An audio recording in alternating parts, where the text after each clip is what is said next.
புதுக்கோட்டை மாவட்டம் திருமயம் தொகுதியில் திமுக வேட்பாளராக போட்டியிடும் அமைச்சர் ரகுபதி தனது வேட்புமனுவை தாக்கல் செய்தார். திருமயம் தாலுகா அலுவலகத்தில் தேர்தல் நடத்தும் அலுவலரிடம் மனுவை சமர்ப்பித்த அவர் முன்னதாக கூட்டணி கட்சி நிர்வாகிகளுடன் ஊர்வலமாக வந்து ஆதரவை வெளிப்படுத்தினார். பின்னர் விதிமுறைகளின்படி சிலருடன் மட்டும் அலுவலகத்திற்குள் சென்று மனுவை தாக்கல் செய்த நிலையில் மாற்று வேட்பாளராக அவரது மனைவி சரோஜாவும் தனது வேட்புமனுவை தாக்கல் செய்தார்.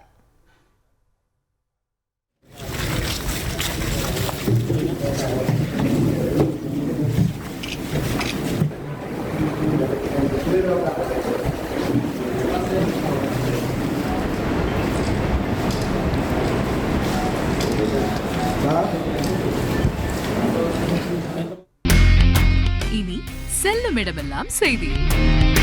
தந்தி டிவியின் வாட்ஸ்அப் சேனலை ஃபாலோ பண்ணினா செல்லருக்கும் இடமெல்லாம் செய்தி.